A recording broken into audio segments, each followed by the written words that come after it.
video we're going to be expanding on the crawling video. So in the last video we were learning how to get into a nice tabletop position and then learning to walk in that position, being able to be strong and stable through that position. So now we're going to show a few variations. So that's a really good one. The opposite side would be the crab walk this way. So if you look at my tricep in this position, it's fully switched on without even flexing anything. So you're just going to press on your hands. Make sure you're lifting your chest up and out so you're not collapsing here. So the shoulder blades are pulling back and down your back, lifting your bum off the floor. Then from here, you're just going to again start to walk. So this is the crab walk. So one of the ways to really build your triceps is simply through this exercise, because it's full extension and contraction in this position. So you're just going to practice just like the crawling. You measure for a time or you measure for a distance and you just start walking. Then you can also balance, one hand, one foot. And again, your core has to really operate in these positions. So the lower you are to the ground, the more work you generally have to exercise to maintain that position. Another nice variation is the reverse table. So if this way is the table, this would be the reverse table. So same idea as the crab walk. Press, pull your shoulder blades back, lift your hips up. And in this position, I'm not collapsing with the shoulders, I'm pressing my chest towards the ceiling, pulling my shoulders behind me. And again, you can just hold this for time. You can go down, rest, press up. So it's the reverse table. These exercises are really good to help build back of the body, the core, balance, these kind of things. So play around with the crab walking for time or for distance. Add it into your workouts, add it into your day. It's really helpful. Then we can switch it up a little bit. So I'll show you a nice core exercise to work on from this position. So to warm up, you can lift one side, tap, tap, tap, tap. Another really cool way to train your core in this position, knees lifted. Start moving your knees side to side.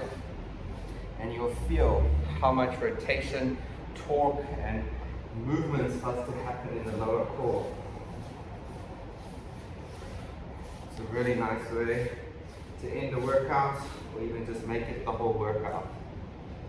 The next one is a bit of strength and balance, or a lot. Lift up opposite hand and foot. Start to rotate that knee up, maintaining core. I'm not dropping down. I'm lifted out of the shoulder, lifted up. Lift this leg nice and strong. Other side. And again. So again, you can do this for reps, or you can do it for time. But all of these exercises you can do one after the other, and it'll be quite a nice little power workout. If that's pretty good and you're starting to manage that, the next level would be the kick through. So it's the same idea, lift opposite leg, rotate your body through, kick, rotate it back, opposite hand and foot, rotation, kick through, and back. And then you can turn it into a flow. I'm pulling the opposite arm back, I'm pointing the foot, and back. You can do it fast, you can do it nice and slow and control.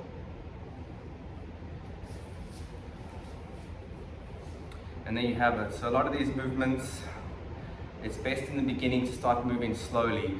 Really work on your stability. If you have a mirror, it really helps to see your positioning, to see your shoulders.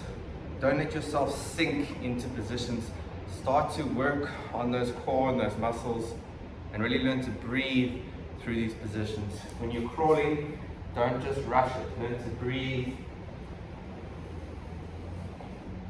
Because the core has to be contracted and you're learning to breathe into that contracted core is the correct way to train your breathing.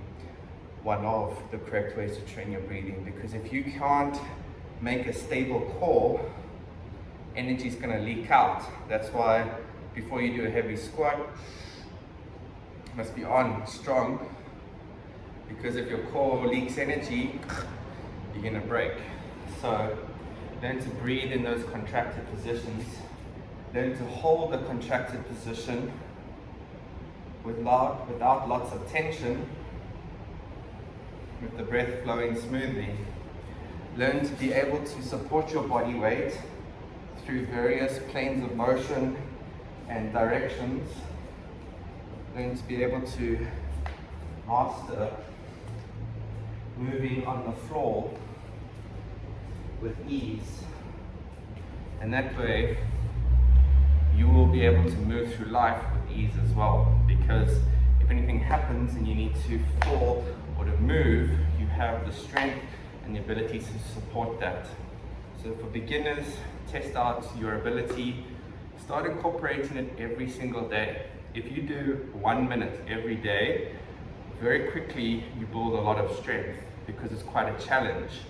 So you start sending those signals to the nervous system, to the muscular system, stimulating growth, stimulating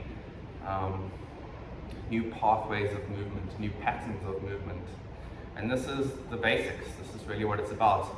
And no matter where you are or who you are, the basics, the fundamentals will always be important. I still do all of these things, even though I've been doing them for years. I still incorporate them into my training, into my day, with clients. Namaste. Enjoy your crawling.